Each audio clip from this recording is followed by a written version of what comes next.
श्री गणेश जी द्वारा चंद्रमा को शाप की कथा बहुत रोचक है।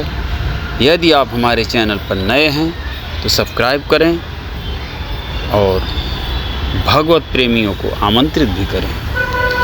प्राचीन काल की बात है, कैलाश शिखर पर अनेक देव, दिव्य ऋषिगण, सिद्ध गण आदि के साथ चतुरानन ब्रह्मा जी भी एक उच्च आसन पर विराजमान थे।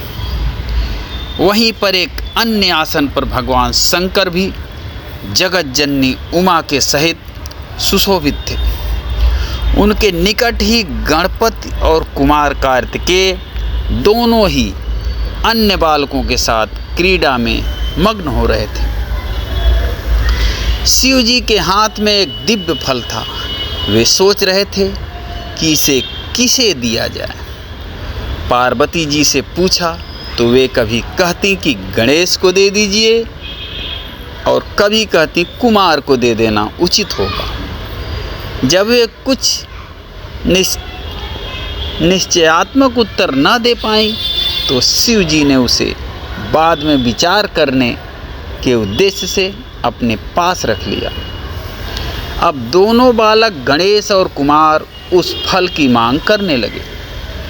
जब उनका अधिक आग्रह बढ़ा तब शिव जी ने ब्रह्मा जी से पूछा कि ब्राह्मण, यह अपूर्व फल देवर्षि नारद दे गए थे, इसे यह दोनों बालक मांग रहे हैं।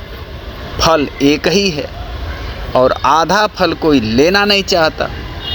ऐसी स्थिति में आप ही निर्णय कीजिए कि यह फल इनमें से किसे दिया जाए। चतुरानन विचार कर बोले कि यदि फल एक ही है तो नियमानुसार कुमार को दिया जाना चाहिए, क्योंकि किसी भी वस्तु पर बड़े बालक का अधिकार पहले पहुंचता है। ब्रह्मा जी की बात सुनकर शिव जी ने वह फल कुमार को दे दिया। यह देखकर गणपति रुष्ट हो गए। विशेषकर उनका क्रोध चतुरानन पर ही था कि उन्होंने ऐसी व्यवस्था क्यों दे डाली। कथा समाप्त हुई। सभी देवता आदि उठकर अपने अपने स्थान को चले गए। ब्रह्मा जी भी अपने लोक में जा पहुँचे।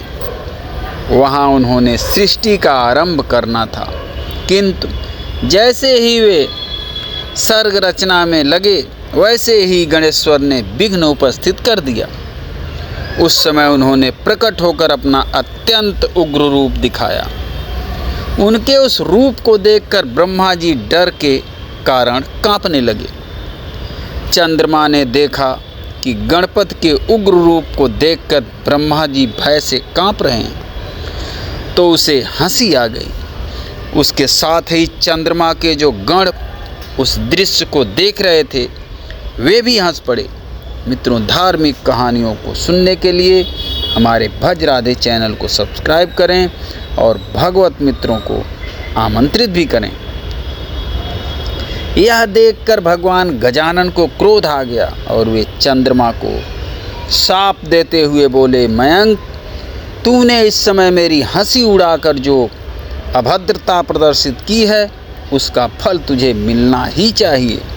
जा, तू किसी के भी देखने के योग नहीं रहेगा और यदि कोई भूल से भी देख लेगा तो उसे अवश्य ही पाप का भागी होना पड़ेगा। इतना कहकर गजमुख अंतर्ध्यान हो गए। उनका शाप प्राप्त होते ही चंद्रमा श्रीहद मलिन एवं दीन हो गया। उनके तेज से अत्यंत न्यूनता आ गई और इससे वह बहुत व्याकुल हुआ और खिन्नतापूर्वक पश्चाताप करने लगा। देखो, मैं कैसी मूर्खता कर बैठा।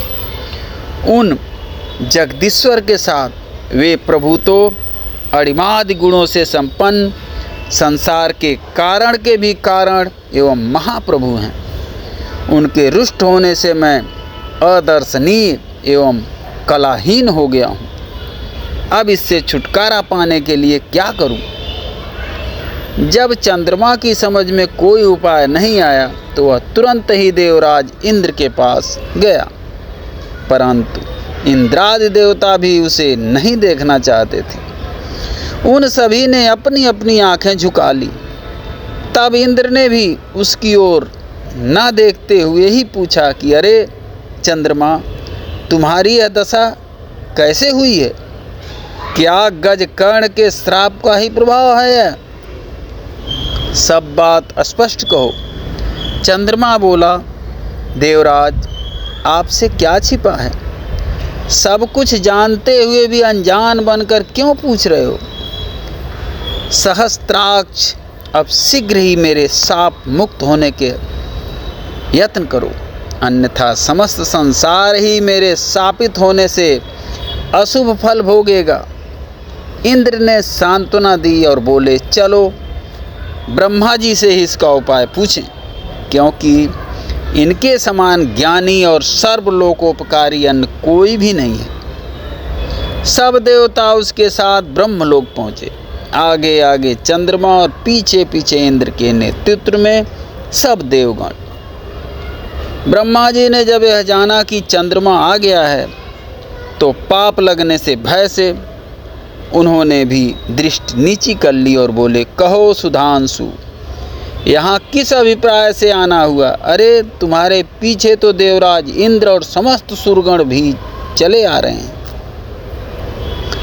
ब्रह्मा जी के प्रश्न का उत्तर सुरपत ने ही दिया। वे बोले, ब्राह्मण, भगवान गणेश्वर आप पर कुपित हुए थे और शाप दे बैठे चंद्रमा को, इसलिए अब आप ही इसे छुड़ाने का कुछ उपाय कीजिए।